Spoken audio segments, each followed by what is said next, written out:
December 1998. While most of us were preparing for Christmas maybe, doing a little baking, starting to have some celebrations, maybe buying some presents for family members all over, a group of scientists working with NASA were getting ready for the final stages of the launch of the Mars Climate Orbiter. This launch that was meant to send a study mission to Mars, with no people on it, of course, and other things about the feature of Mars, with an eye towards future exploration. This squat little thing, the Mars Climate Orbiter, would only be maybe up to my chin if it were standing on the ground. Less than 6 feet tall, 5.5 feet tall, and about as wide as long as me if I were to lay on the ground. Just a little bit, 6.5 feet wide and long, something like that. Not a very big thing at all, but full of high-tech equipment, cameras, different sensors, this kind of equipment that you need to study the surface of a planet so far away that no human has ever been there. And of course, aiming towards future exploration.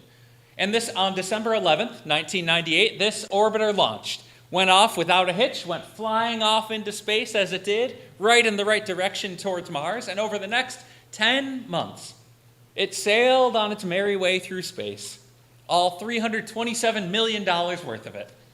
Needed a couple course corrections here and there, as you do on a journey that long. You know, if any one of us takes a journey of an hour long, we have to stop and look at the directions and turn back around, especially before GPSs were in everybody's car, and they had to course correct a little bit, and that's just use the little burner here to go psh. Okay, angle just half a degree that way, and make sure it keeps going in the right way, and make sure that all the calculations worked out just right.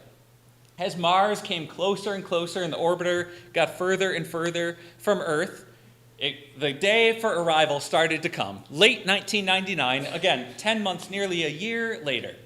And you remember that scene in Apollo 13? If you've seen Apollo 13, remember there's a scene where they already know they're not going to get to land on the moon, and they're just trying to do all the emergency work to get the astronauts back home.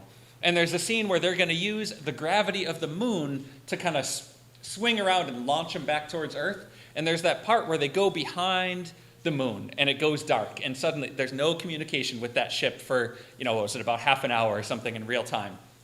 And during that time, everybody on Earth is, of course, so nervous because they're like, that we don't know anything about what's going on right now, and we're just hoping and praying and trusting that physics works and the ship is going to come back out on the other side. And it took a little bit longer than they thought that it would, just long enough to add another tension point in a movie that is really made up of just a thing moving through space at a slow speed, or a fast speed, but relatively.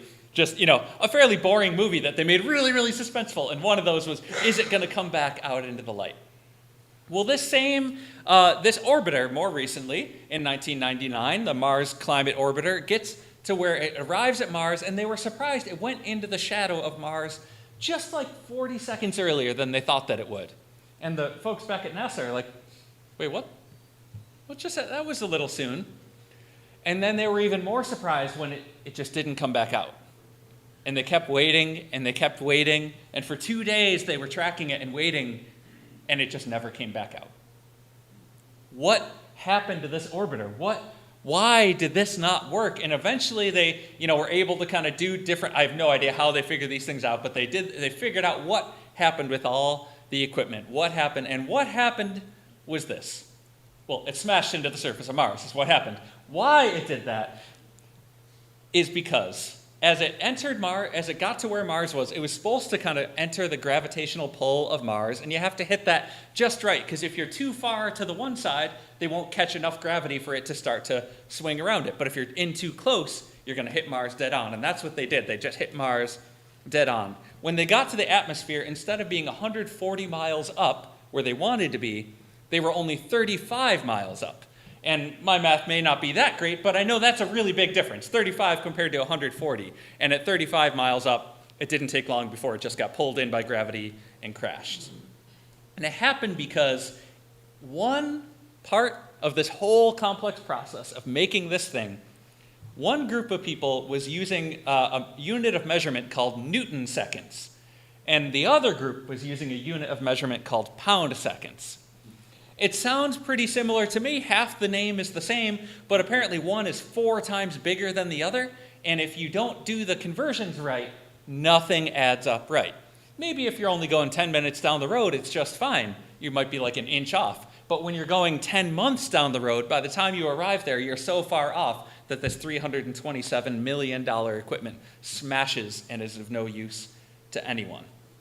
They didn't convert right from one unit of measurement to the other. Conversion is hard. Conversion is hard, friends.